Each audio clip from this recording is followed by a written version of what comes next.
మీది క్యాడర్ పెరిగిన కొద్దీ ఒక స్టార్ లాగా అది వస్తుంది కదా! అది ఎలాంటి మీకు ప్రతిరోజు ఒక బాధ్యతను గుర్తు చేసినట్టుగా ఉంటుందా? ఎట్లా అనిపిస్తుందది?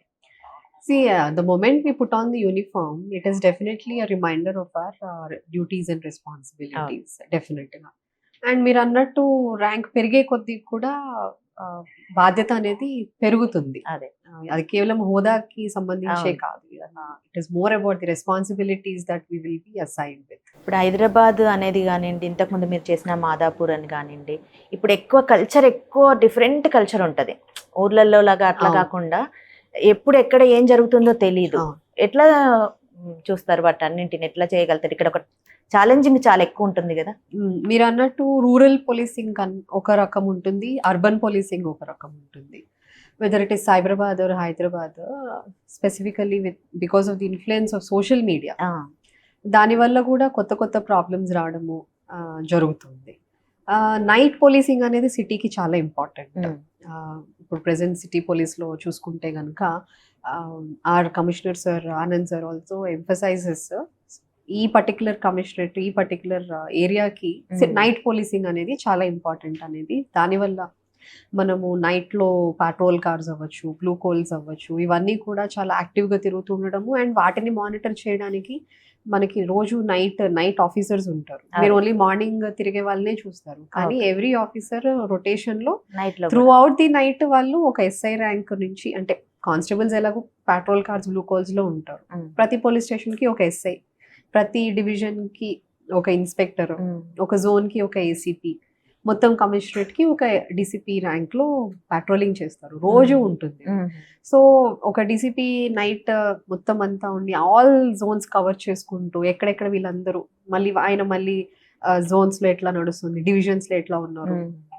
పోలీస్ స్టేషన్స్‌లో అందరూ అలర్ట్ ఉన్నారా అని పోలీస్ స్టేషన్స్ విజిట్ చేయడము, లాకప్స్‌లో ఎవరైనా ఉంటే వాళ్ళు సేఫ్‌గా ఉన్నారా లేదా అని ఎన్ష్యూర్ చేసుకోవడము.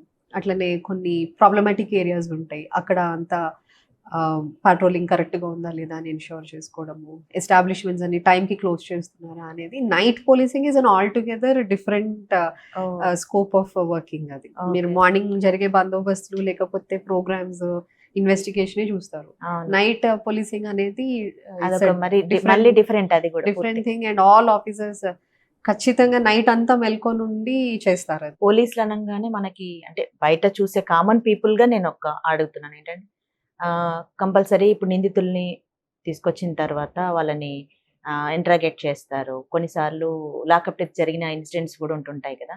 మీరు మీ కెరీర్‌లో ఎప్పుడైనా నిందితుల్ని కొట్టడం గాని ఇట్లాంటి ఇన్సిడెంట్స్ మీరు నేను ఎప్పుడైనా ఇప్పటివరకు చేసారా? ఎప్పుడు కొట్టలేదు. ఆ! నేను వీలైనంత మటుకు మాట్లాడి, కన్విన్స్ చేసి, కౌన్సిల్ చేసి ఆ! రాబట్టడానికే చూస్తాను గానీ, I have never man handled. చాలా మందితో పనిచేశారు మీరు. మహేష్ భగవత్ గారితో పనిచేశారు, క్రాంతి రాణా గారితో పనిచేశారు. ఇలాంటి సీనియర్స్‌తో పనిచేసేటప్పుడు వాళ్ళ దగ్గర నుంచి నేర్చుకోవడానికి చాలా ఉంటదంట. అట్లా మీరు ఇప్పటివరకు ఏం నేర్చుకున్నారు? అంటే కొత్తగా నేర్చుకుంది కానియండి, మీరు మీ జూనియర్స్‌కి చెప్పేది కానియండి. Mentoring by our senior officers plays a very important role. Hmm. వాళ్ళు స్పెసిఫిక్‌గా ఇట్లా చేయండి అని చెప్పకపోయినా, మనం వాళ్ళ వర్కింగ్ స్టైల్ చూసి ఏది మనకి ఒక్కొక్కళ్ళు ఒక్కొక్క వర్కింగ్ స్టైల్ నచ్చుతుంది. అవును. ఇప్పుడు over a period of this last 10, 15 years నేను వర్క్ చేసిన చాలా మంది సీనియర్ ఆఫీసర్స్ దగ్గర. I have always tried to observe them. ఒక ఇష్యూ వస్తే ఎట్లా డీల్ చేస్తారు? లేకపోతే పిటిషనర్ వస్తే ఎట్లా మాట్లాడతారు? ఒక క్రైసిస్ వస్తే ఎట్లా సాల్వ్ చేస్తారు? హ్మ్. అనేది మనం అబ్జర్వ్ చేస్తుంటే వాళ్ళ దగ్గర పని చేసినందుకు ఏంటంటే, మనం వాళ్ళ దగ్గర నుంచి బెస్ట్ ఏవైతే వాళ్ళ ప్లస్ పాయింట్స్ ఏవైతే ఉంటాయో అవన్నీ మనం కూడా అబ్జర్వ్ చేసి వాటిని నేర్చుకోవడానికి ట్రై చేస్తే మనకి కూడా అది డెఫినెట్‌గా హెల్ప్ అవుతుంది. అట్లా I think I should thank all my officers with whom I have worked. Okay. Of course senior ఆఫీసర్సే కాదు, ఒక్కోసారి మన దగ్గర చేస్తున్నటువంటి జూనియర్ ఆఫీసర్స్, జూనియర్ కలీగ్స్ ఉంటారు. వాళ్ళ ఆ! దగ్గర కూడా మనకు చాలా ఎక్స్‌పీరియన్స్ ఉంటుంది. ఆహా! ర్యాంక్‌లో తక్కువైనా ఎక్స్‌పీరియన్స్‌లో ఎక్కువ ఉన్న వాళ్ళు కూడా ఉంటారు. వాళ్ళ అదే. దగ్గర కూడా మనం నేర్చుకునేది చాలా ఉంటుంది. It's oh! All part of learning.